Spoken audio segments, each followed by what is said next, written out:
नमस्कार मित्रों, अनंत कथा सागर चैनल में मैं डॉक्टर आदित्य पाराशरी आपका फिर स्वागत करता हूं। महाभारत कथाओं की श्रृंखला को आगे बढ़ाते हुए वन पर्व की कथा चल रही है।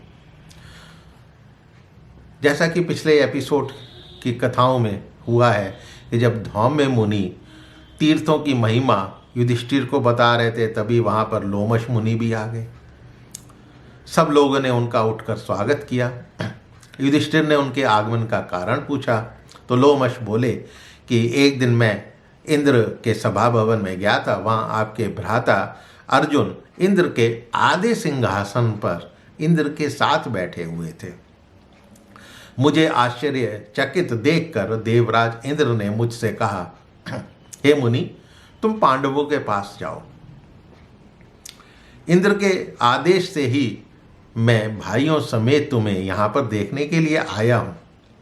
अर्जुन ने भी यह अनुरोध किया था और अर्जुन के विषय में बतलाता हूँ कि उन्होंने भगवान शंकर से पाशुपात अस्त्र प्राप्त कर लिया है, जो ब्रह्मशिर नामक अस्त्र अमृत से प्रकट होकर तपस्या के प्रभाव से भगवान शंकर को मिला था।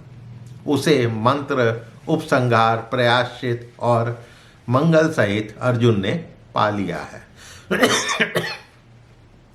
साथ ही दंड आदि भी हस्तगत कर लिया है।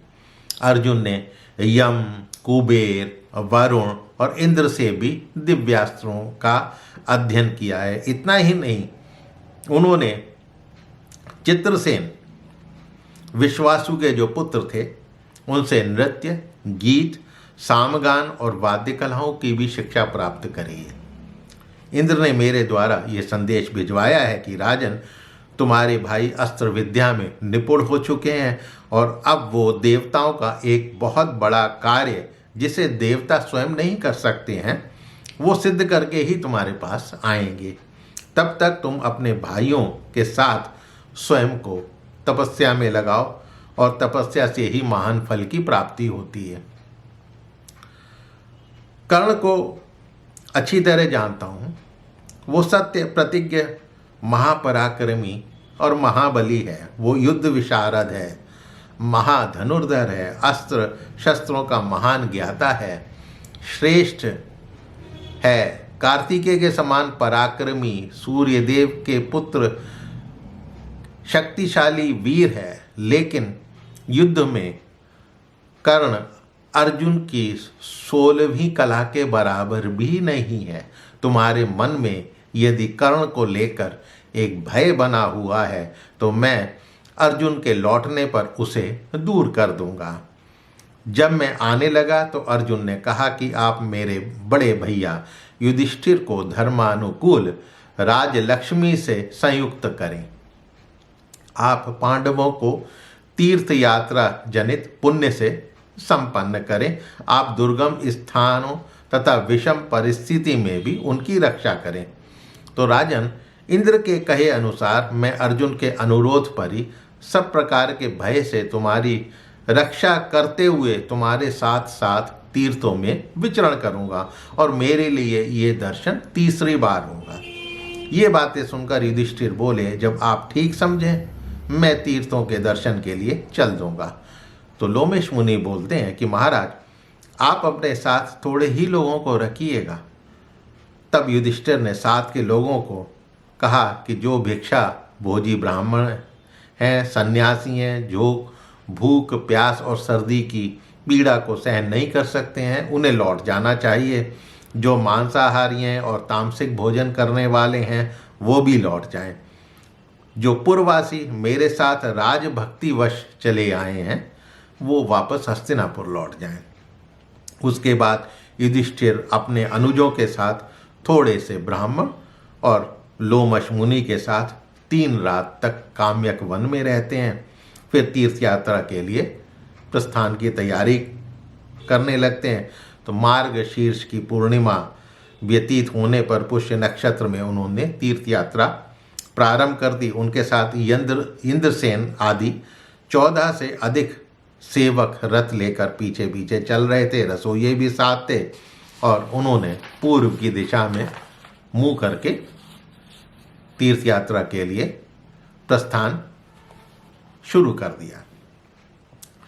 तो लोमश ऋषि युधिष्ठिर से बोले कि अधर्म में रुचि रखने वाले लोग यदि उस अधर्म के द्वारा बढ़ रहे हों तो उसके लिए तुम्हें किसी प्रकार दुखी नहीं होना चाहिए, क्यों पहले अधर्म के द्वारा मनुष्य बढ़ सकता है, फिर अपने मनोनुकूल सुख संपत्ति को भी पा सकता है, लेकिन अंत में जड़ मूल सहित नष्ट भी हो जाता है।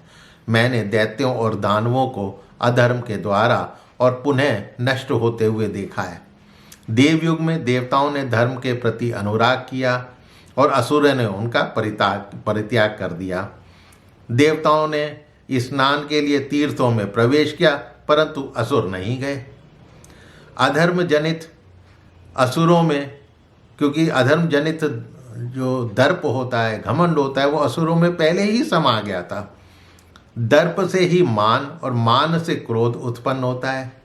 क्रोध से निर्लज्जता आती है और जो सदाचार को नष्ट कर देती है। इस कारण असुरों को क्षमा लक्ष्मी और स्वधर्म ने त्याग दिया। लक्ष्मी देवताओं के पास चली गई और अलक्ष्मी असुरों के पास। अलक्ष्मी के आवेश से युक्त होने पर असुरों का चित्त जो है दर्प अभिमान से दूषित हो गया और दैत्यों और दानवों में कली का भी प्रवेश हो गया। शीघ्र दानवों का विनाश भी हो गया। उधर देवताओं ने उत्तम नियम ग्रहण करके किसी से भी कोई प्रतिग्रह ना लेकर तीर्थों में विचरण किया और उत्तम ऐश्वर्य की प्राप्ति की। तो यदि युधिष्ठिर ध्यान से सुनो, जो राजा धर्म के अनुसार बर्ताव करते हैं वो सब शत्रुओं को नष्ट कर देते हैं, उनका राज्य भी बढ़ता है। इसीलिए तुम भाइयों सहित तीर्थ स्थानों में स्नान कर खोई हुई राजलक्ष्मी प्राप्त कर लोगे। यही सनातन मार्ग है, यही सनातन धर्म है। फिर पांडव जो हैं पहले नैमिषारण्य तीर्थ में आ गए, फिर गोमती के तीर्थों में स्नान कर गोदान धनदान किया, फिर कन्या तीर्थ, अश्वतीर्थ, गोतीर्थ, कालकोटि, वृषप्रस्थ गिरी में निवास करते हुए बहुधा नदी में स्नान किया, फिर प्रयाग और त्रिवेणी में स्नान किया। तत्पश्चात वो लोग गया तीर्थ पहुँचे, जहाँ पे जो है चौमासे का उपवास कर यज्ञ किया और वहाँ एक शमव नाम का ब्राह्मण था, उसने महाराज गए की कथा उनको सुनाई। तो इस तरह से उन्होंने देवता जो है, जब तक अर्जुन अपनी शिक्षा प्राप्त करके अस्त्रों की प्राप्ति कर रहे थे, उन्होंने तीर्थ यात्राओं का भ्रमण करना शुरू कर दिया। तो आज की कथा को यहीं विराम देते हैं। आशा करता है कि पसंद आई होगी। मेरे चैनल को सब्सक्राइब करना मत भूलिएगा और अपने इष्ट मित्रों से शेयर अवश्य कीजिएगा। मिलता हूँ कथाओं की श्रृंखला में अगला भाग लेकर अगले एपिसोड में। तब तक के लिए नमस्कार।